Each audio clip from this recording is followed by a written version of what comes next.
चलिए सीधे आज के इस बेहद दिलचस्प विश्लेषण में चलते हैं। आज हम यथार्थ गीता के उस गहरे और एकदम व्यवहारिक दर्शन को समझने वाले हैं, जो एक साधक की आध्यात्मिक यात्रा को बहुत ही स्पष्ट रूप से समझाता है। हम स्रोत सामग्री के आधार पर गहराई से जानेंगे कि वास्तव में ध्यान क्या है और ये असल जिंदगी में कैसे काम करता है। अब आगे बढ़ने से पहले जरा ऐसे एक बहुत ही गहरे सवाल पर गौर करते हैं। जब ये हमारा भौतिक शरीर खत्म हो जाता है तो उसके बाद असल में क्या बचता है? हमारे आसपास जो कुछ भी दिखाई दे रहा है वो सब तो नश्वर है, एक न एक दिन खत्म हो जाएगा। तो फिर आखिर वो क्या चीज है जो कभी नहीं बदलती? तो इस रहस्य को सुलझाने के लिए हम इस यात्रा को कुछ खास हिस्सों में बांटकर देखेंगे। हम अमर आत्मा की अवधारणा से शुरुआत करेंगे, फिर सच्चे कर्म और संन्यास को समझेंगे। उसके बाद श्वास और मंत्र ध्यान की बात करेंगे, सगुण और निर्गुण उपासना के अंतर को जानेंगे, और आखिर में समझेंगे कि गुरु को हृदय में धारण करने का क्या मतलब है।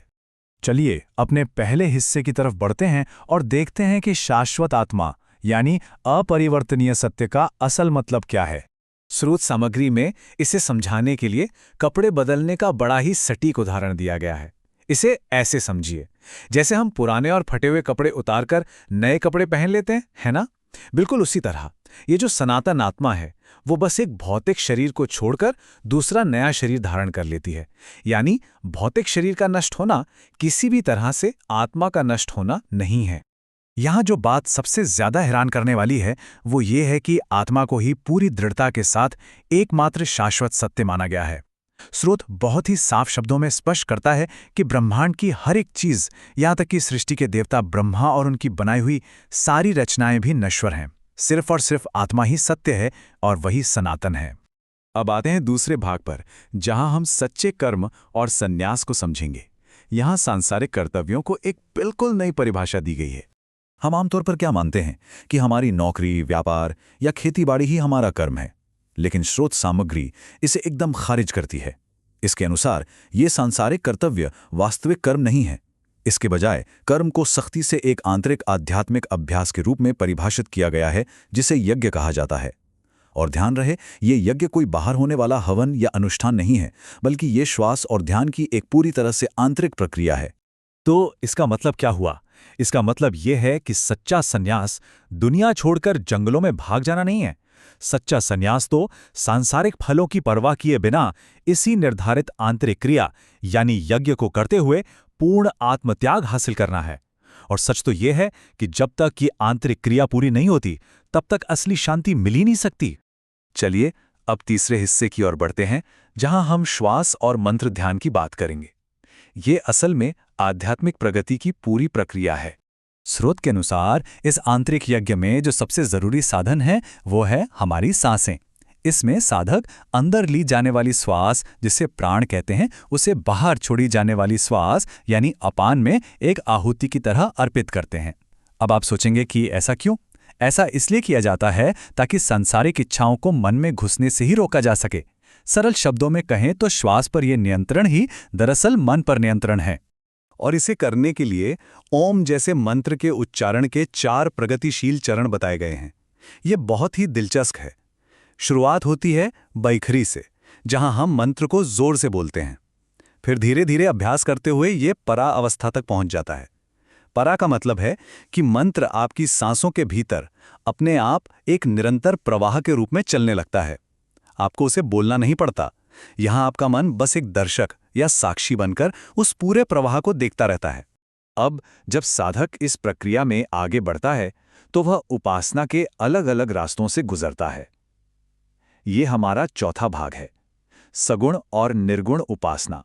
यहां जो बात सबसे ज्यादा ध्यान देने वाली है वो ये है कि निर्गुण उपासना सगुण का कोई विरोधी या बिल्कुल अलग रास्ता नहीं है, बल्कि ये तो वो आखिरी मंजिल है जहां एक साधक सगुण उपासना से शुरुआत करने के बाद अंत में पहुंचता है। इसे ऐसे समझिए, सगुण उपासना वो सीढ़ी है जहां भगवान और भक्त अलग अलग होते हैं, और निर्गुण वो छत है जहां पहुंचकर ये सारा भेद मिट जाता है और सब कुछ एक हो जाता है।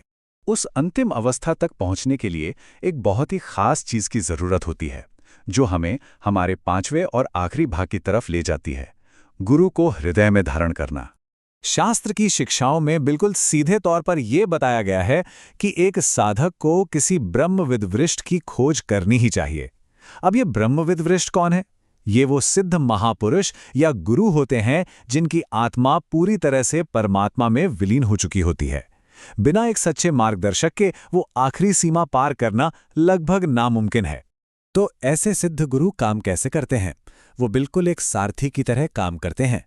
स्रोत के अनुसार जब साधक का ध्यान बहुत गहरा हो जाता है तो गुरु आंतरिक रूप से उसकी श्वास की बागडोर अपने हाथों में ले लेते हैं। वे शरीर में होने वाले स्पंदन या रिफ्लेक्सेस के जरिए सही संकेत देते हैं और साधक को प्रकृति के बिछाए हुए भ्रम के जालों से बिल्कुल सुरक्षित बाहर निकाल लाते हैं।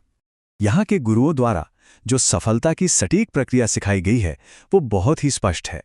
आपको बस इतना करना है कि मानसिक रूप से गुरु के स्वरूप को रोजाना 5 से 10 मिनट तक अपने हृदय में धारण करें। ऐसा करने से होता यह है कि साधक गुरु को अपने भीतर आने की जगह देता है, जिससे वे ध्यान की पूरी अवस्था में लगातार आंतरिक मार्गदर्शन दे सकें। अब जब हम इस चर्चा के अंत में हैं, तो सच्चे कर्म की इस कठोर परिभाषा को देखते हुए एक बहुत ही गहरा सवाल सामने आता है। जरा सोचिए, हम अपनी दैनिक ऊर्जा जहां भी लगा रहे हैं, वो वास्तव में हमें कहां ले जा रही है? क्या वो सिर्फ इस नश्वर सांसारिक चक्र का हिस्सा है या फिर उस शाश्वत आत्मा की ओर बढ़ाया गया कोई ठोस कदम? इस विचारोत्तेजक सवाल के साथ ही आज के इस विश्लेषण को यहीं समाप्त करते हैं। हमारे साथ जुड़ने के लिए बहुत बहुत धन्यवाद।